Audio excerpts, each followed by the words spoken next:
નમસ્કાર ખેડૂત મિત્રો, સ્વાગત છે તમારું ગુજરાત ખબર યુટ્યુબ ચેનલમાં। રોજ નવા તાજા સમાચાર જાણવા માટે ગુજરાત ખબર યુટ્યુબ ચેનલને સબસ્ક્રાઇબ કરો અને વિડીયો પસંદ આવે તો વિડીયોને લાઇક કરો। આજના સૌથી પહેલા સમાચારની વાત કરીએ તો એપ્રિલ મહિનાને લઈને મોટી આગાહી। પીએમ મોદીની વધુ એક ગેરંટી। ખેડૂતોનું 100% દેવું થશે માફ। 17મો હપ્તો ક્યારે આવશે? એલપીજી સિલિન્ડર સસ્તો થયો। રાજ્યમાં કોરોનાના કેસમાં વધારો। આજના સૌથી મોટા ખેડૂત સમાચાર।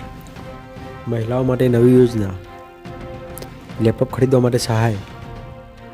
કોંગ્રેસ પાર્ટી કરશે મોટી જાહેરાત। વાહન ચાલકો માટે રાહતના સમાચાર। સોનાના ભાવે તોડ્યા તમામ રેકોર્ડ। એપ્રિલ મહિનાને લઈને મોટી આગાહી। મળતા અહેવાલ પ્રમાણે ગુજરાતમાં પશ્ચિમી વિક્ષોભથી એપ્રિલમાં હવામાન પલટાશે, જેના લીધે 8 એપ્રિલે રાજ્યમાં ફરીથી પશ્ચિમી વિક્ષોભ આવશે, જેનાથી 12 એપ્રિલે હવામાનમાં પલટો આવી શકે છે। 12 થી 14 એપ્રિલ દિવસ ગુજરાતના કોઈપણ ભાગમાં આંધી વંટોળ સાથે પ્રી મોન્સૂન એક્ટિવિટી શરૂ થવાની શક્યતા છે। તે દરમિયાન ક્યાંક છૂટો છવાયો વરસાદ પડી શકે છે। 27 થી 29 ફેબ્રુઆરી દરમિયાન આંધી વંટોળનું પ્રમાણ પણ વધી શકે છે। પીએમ મોદીની વધુ એક ગેરંટી। પ્રધાનમંત્રી સૂર્યોદય યોજના હેઠળ 1 કરોડ પરિવારોને સોલાર પેનલ દ્વારા દર મહિને 300 યુનિટ સુધી મફત વીજળી આપવામાં આવશે। આ યોજના દ્વારા એક વર્ષમાં 18,000 રૂપિયાની બચત થશે। નાણાં પ્રધાન નિર્મલા સીતારમણે નાણાકીય વર્ષ 2024-25માં રજૂ કરેલા વચગાળાના બજેટમાં આ માહિતી આપી હતી। થોડા દિવસો પહેલાં વડાપ્રધાન નરેન્દ્ર મોદીએ છત પર સૌર ઉર્જા એકમો સ્થાપિત કરવાના ઉદ્દેશ્ય સાથે પ્રધાનમંત્રી સૂર્યોદય યોજના શરૂ કરવાની જાહેરાત કરી હતી। ખેડૂતોનું 100% દેવું થશે માફ। ખેડૂત દેવા માફને લઈને મોટા સમાચાર સામે આવ્યા છે। મોદી સરકાર જ્યારે 2004ના વર્ષમાં જ્યારે સત્તા ઉપર આવ્યા હતા ત્યારે એમણે કીધું હતું કે 2023 સુધીમાં ખેડૂતોની આવક બમણી કરી દેવામાં આવશે। ડૂબેલા ખેડૂતોના સંપૂર્ણ દેવા માફ કરવામાં આવશે। મોદી સરકારે આ વચન આપ્યું હતું। કહેવાય છે કે મોદી સરકારનું વચન તો ખૂબ જ અનેરું હોય છે। મોદી સરકાર વચન આપે એ વચન ક્યારેય ખોટું જતું નથી, પરંતુ આ વચનનું લક્ષ્ય હજી સુધી પૂરું થયું નથી। 2023માં ખેડૂતોની આવક બમણી કરવા દેવાનું વચન આપ્યું। 17મો હપ્તો ક્યારે આવશે? પ્રધાનમંત્રી કિસાન સન્માન નિધિ યોજના હેઠળ પાત્ર ખેડૂતોને વાર્ષિક 100,000 રૂપિયા આપવામાં આવે છે અને આ નાણાં દર 4 મહિને 2,000 રૂપિયાના 3 હપ્તામાં આપવામાં આવે છે। આવી સ્થિતિમાં આ વખતે ખેડૂતો યોજનાના આગામી હપ્તા એટલે કે 17મા હપ્તાની રાહ જોઈ રહ્યા છે। આવી સ્થિતિમાં ઘણા ખેડૂતો પહોંચી રહ્યા છે 2,000 રૂપિયાનો 17મો હપ્તો ક્યારે રિલીઝ થઈ શકે છે? તો મિત્રો, અત્યાર સુધીમાં લાયક ખેડૂતોને યોજના હેઠળ 16 હપ્તા મળ્યા છે। કોમર્શિયલ એલપીજી સિલિન્ડર સસ્તો થયો। ગઈકાલે કોમર્શિયલ એલપીજી સિલિન્ડરના ભાવમાં ઘટાડો કરવામાં આવ્યો છે। સરકારી તેલ કંપનીઓએ કોમર્શિયલ એલપીજી સિલિન્ડરની કિંમતમાં 32 રૂપિયાનો ઘટાડો કર્યો છે। હવે એલપીજી સિલિન્ડર દિલ્હીમાં 30 રૂપિયા, કોલકાતામાં 32 રૂપિયા, મુંબઈમાં 31.50 રૂપિયા અને ચેન્નઈમાં 30.50 રૂપિયા સસ્તો થશે। દિલ્હીમાં 19 કિલોના એલપીજી સિલિન્ડર હવે 1764 રૂપિયામાં મળશે, જે પહેલાં ₹1755 રૂપિયામાં મળતો હતો। તો ઘરેલું એલપીજી સિલિન્ડરના ભાવમાં કોઈ બદલાવ કરાયો નથી। રાજ્યમાં કોરોનાના કેસોમાં વધારો।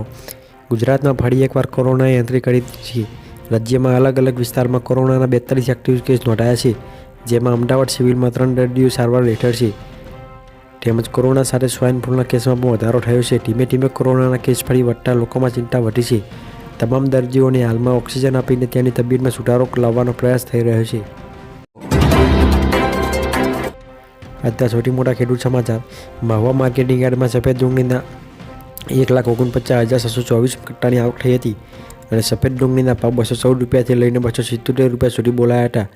માર્કેટિંગ યાર્ડમાં આજે લાલ ડુંગળીની 9,258 કટ્ટાની આવક નોંધાઈ હતી, જેના પ્રતિ એક મણના નીચા ભાવ 125 રૂપિયા અને ઊંચા ભાવ 345 રૂપિયા સુધીના નોંધાયા હતા। 1 એપ્રિલના રોજ મહુવા માર્કેટ યાર્ડમાં ચણાની હરાજી કરવામાં આવી હતી, જેમાં એક મણના નીચા ભાવ 1,279 રૂપિયા રહ્યા હતા અને ઊંચા ભાવ 1,334 રૂપિયા રહ્યા હતા। મહિલાઓ માટે નવી યોજના। કેન્દ્ર સરકારે સમયાંતરે દેશના લોકો માટે અનેક પ્રકારની યોજનાઓ લોન્ચ કરી રહે છે। વડાપ્રધાન નરેન્દ્ર મોદી સરકાર વર્ષે 2023માં નમો ડ્રોન દીદી યોજના શરૂ કરી હતી। તેનો મુખ્ય દેશ ઉદ્દેશ મહિલાઓને કૃષિ ક્ષેત્રે આત્મનિર્ભર અને સશક્ત બનાવવાનો છે। નમો ડ્રોન દીદી યોજના દ્વારા મહિલાઓને ડ્રોન ઉડાડવાની તાલીમ આપવામાં આવે છે। આ સાથે મહિલાઓને ઉડતા ડ્રોન અંગે ટેકનિકલ માહિતી પણ આપવામાં આવે છે। આ તાલીમમાં મહિલાઓને એ પણ જણાવવામાં આવે છે કે તેઓ તેમના પાકને જંતુનાશકોથી કેવી રીતે સુરક્ષિત કરી શકે છે। આ સાથે ખેતરનો છંટકાવ અને બિયારણ વાવવા જેવી તકનીકો પણ શીખવવામાં આવે છે. લેપટોપ ખરીદવા માટે 25,000 રૂપિયાની સહાય. લેપટોપ સહાય યોજના અંતર્ગત 25,000 રૂપિયા અથવા તો તમે જે કિંમતનું લેપટોપ લીધું હોય એ કિંમતના 50% અથવા બંનેમાંથી જે ઓછું હોય તે સહાય મેળવવામાં પાત્ર થશે. જ્યારે આ સહાય મેળવવા માટે તમે ધોરણ 12 પાસ હોવા જોઈએ અને ધોરણ 12માં 70+ પર્સન્ટાઇલ રેન્ક હોવા જોઈએ, તો જ તમને આ લેપટોપ સહાય યોજનામાં લાભ મળશે. આ યોજના માટેના ફોર્મ આવનાર થોડાક સમયમાં એટલે કે 10 થી 15 દિવસમાં ફોર્મ ભરવાના શરૂ થશે. કોંગ્રેસ પાર્ટીની કરશે મોટી જાહેરાત. કોંગ્રેસે લોકસભા ચૂંટણી માટે મેનિફેસ્ટો તૈયાર કરવાનું શરૂ કરી દીધું છે. સૂત્રોના જણાવ્યા મુજબ કોંગ્રેસ મેનિફેસ્ટોમાં યુવાનો, મહિલાઓ, ખેડૂતો, ગરીબો પર ધ્યાન કેન્દ્રિત કરશે. જેમાં ₹400માં ગેસ સિલિન્ડર, અગ્નિવીરની ભરતી બંધ, જૂની ભરતી શરૂ કરવી, ખેડૂતોને લોન માફ કરવી કે રેલવે ભાડામાં ઘટાડો, બેરોજગારી ભથ્થું, મહિલાઓને 1,500 રૂપિયાની માસિક સહાય અને વચનો આપી શકે છે. ટૂંક સમયમાં જ કોંગ્રેસ મેનિફેસ્ટો જાહેર કરે તેવી શક્યતા છે. વાહન ચાલકો માટે રાહતના સમાચાર. નેશનલ હાઈવે ઓથોરિટી ઓફ ઇન્ડિયાએ 1 એપ્રિલની એટલે કે આજથી નેશનલ હાઈવે અને એક્સપ્રેસ વે પર ટોલ ટેક્સ વધારવાનો નિર્ણય પાછો ખેંચી લીધો છે. નેશનલ હાઈવે ઓથોરિટી ઓફ ઇન્ડિયાના અધિકારીઓનું કહેવું છે કે ટેક્સ વધારવાનો નિર્ણય પાછો ખેંચી લેવામાં આવ્યા બાદ હાલના ટોલ ટેક્સનો દરો લાગુ રહેશે. ટોલ ટેક્સ નહીં વધારવાના નિર્ણય અંગે તમામ પ્રોજેક્ટ ડાયરેક્ટરોને જાણ કરવામાં આવી હશે. સોનાના ભાવે તોડ્યા તમામ રેકોર્ડ. સોનાના ભાવ સતત નવા રેકોર્ડ બનાવી રહ્યું છે. માર્ચ મહિનામાં સોનાના ભાવમાં ₹5700 રૂપિયાનો વધારો થયો હતો. એપ્રિલમાં પણ સોનાના ભાવમાં ₹700 રૂપિયાનો વધારો થયો છે.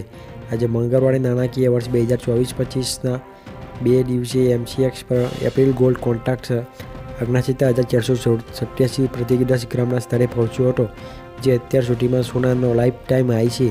નિષ્ણાતોના મતે આગામી દિવસોમાં સોનું હજી નવો રેકોર્ડ બનાવશે.